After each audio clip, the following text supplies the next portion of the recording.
Welcome to Speaking of Settlements. I'm Scott Drake. Today we have a treat. My guest in studio here in Scottsdale, Arizona is the Executive Director of NSSTA, Mr. Eric Vaughn. Thank you for stopping by. And my first question, Eric, is what's going on with NSSTA in 2013?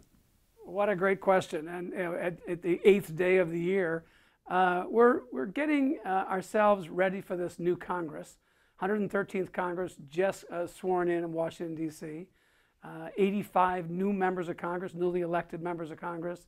All of them need some education about structured settlements and the terrific work we do with injured victims, helping them live their lives with economic security and dignity.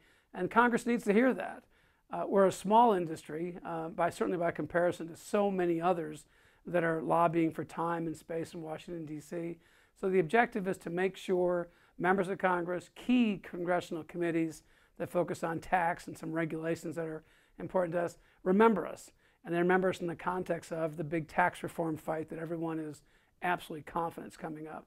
So the NSSTA Board of Directors just finished its meeting, first meeting of the year here in 2013, with the objective of a strategy focused on the tax reform fight, but also on education with our members. A brand new set of programs, something called Structures 101, which is really a fabulous enterprise at getting back to the basics. A lot of our newer, younger brokers and consultants have forgotten some of the real serious, basic underlying requirements and demands of our profession. And we're going to go put a program together and focus on those back to the basic criteria. So it's going to be an exciting year. We're really enthusiastic about it. Eric, you talked about taxes. That's a big topic today right now. Talk about taxes as it relates to structured settlement. What do you think in the tax code is actually on the table, if anything, and what's off the table? You know, I am a lobbyist. I'm the executive director of the NSSTA. I am the industry's lobbyist. We don't have another one in Washington, D.C. The objective is to make certain that members of Congress fully understand and appreciate what a structured settlement is, why 104A2 was put in the tax code in the first place, and why an injured victim, person, family, deserves the benefits from that tax code section. And you have to appreciate something. Members of Congress are very much like young teenagers. And I don't mean that to disparage young teenagers.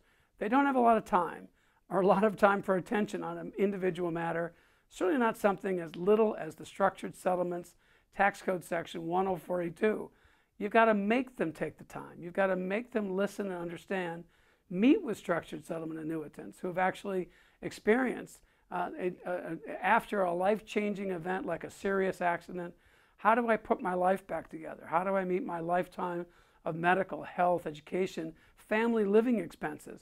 A structured settlement can do that.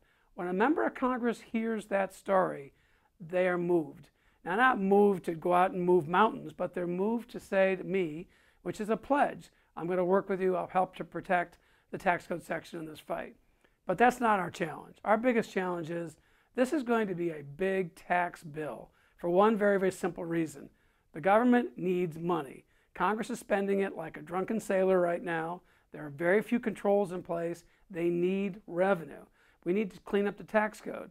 So the objective is going to be to go after deductions, incentives in the code. And something like the NSSTA's, the Structured Settlement Industries Tax Code Section 104A2, has been on the books for 28 years. Suddenly, people can look back and say, this has been there a long time. Why? Why do we need this? If you're not explaining it to them, talking about it in real life, 2013 terms, you could be on the cutting room floor, and before you know it, the tax bill's out the door, and so is our tax code section, and so is our ability to help injured victims. So with respect to 130 or 104A, is there a chance of perhaps some refining of that part of the tax code?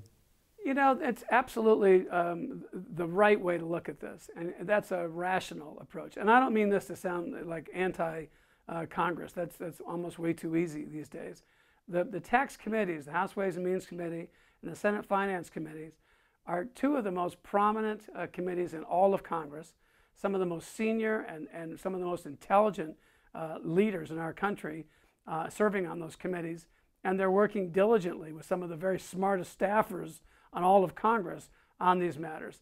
So it's likely that what we'll see is adjustments, changes to code sections. What we're looking at is how do we protect, promote, defend, define 104A2 in such a way that locks it into the future code, but also make some additional adjustments or changes. Can we find ways to refine and improve? And if Congress is willing to engage us in that debate, that would be a debate we'd love to have and love to get focused on. Expanding the provisions of 104A2 to 104, all the code sections. It would be an enticing opportunity for our industry. I don't think Congress is interested in expanding tax incentives and opportunities, but I think they are looking at defining those that deserve protection, that deserve expansion, and maybe in continuation as part of the code section. That would be a massive victory in this tax code fight. So Eric, even with these headwinds like taxes and low interest rates, do you think it's actually an opportunity and a chance to really innovate? Innovate and be much more basically smart about how you work with your clients. This industry was born at a time when there was defense counsel, but not a plaintiff counsel typically. That's changed. And finding today that maybe the most successful model that works is when a defense consultant, a plaintiff counsel can come together to work together toward the settlement to the best interest of the injured party. You're creating a dynamic where all of the parties can, and I hate to use the word win, but everyone can benefit, most specifically the injured victim. And you've got a success that you can build on. The innovation, I think, though, that's not the innovation, but the innovation is how do we get smarter about taking a very low interest rate commodity in this incredibly low interest rate environment, package much of that, or as much as is possible, that settlement is a long-term secure opportunity for the injured victim, and maybe some of that settlement needs to be put into in a much more flexible financial vehicle. Being smarter about how we produce security and security results for our clients, but not trying to be unmindful of the concerns people have today about such a low interest rate environment. So it's becoming smarter, more aware, and quite frankly, more flexible in dealing with the challenges that we face in this type of an economic environment. So in the closing minute here, Eric, what is your message now again to members in 2013? Maybe the most important thing is that this is a small industry, but an important one.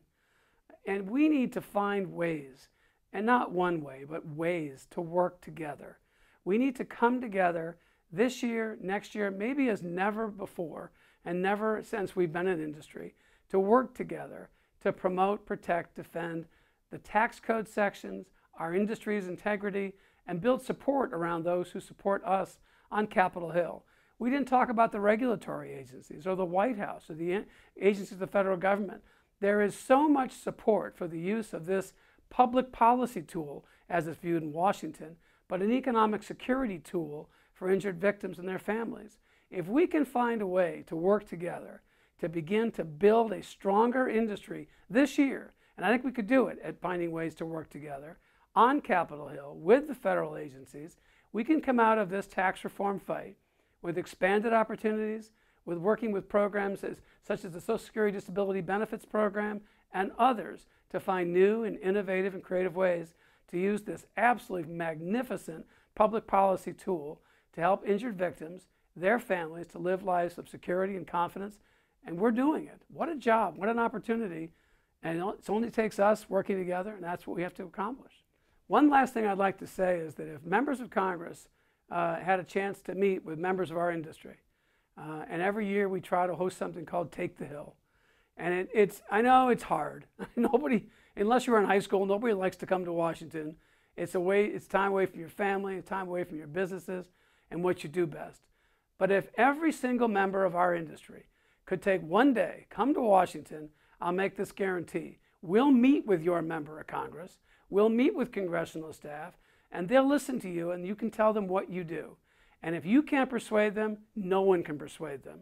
But if we did come to Washington together to meet with members of Congress, we will make a difference and we will be proud of the result and we'll have a stronger, better, much more capable industry to work toward our goals and objectives of helping injured victims. My guest has been the Executive Director of NSSTA, Eric Vaughn. Eric, thank you so much. Thank you. And you're watching Speaking of Settlements here on the Legal Broadcast Network.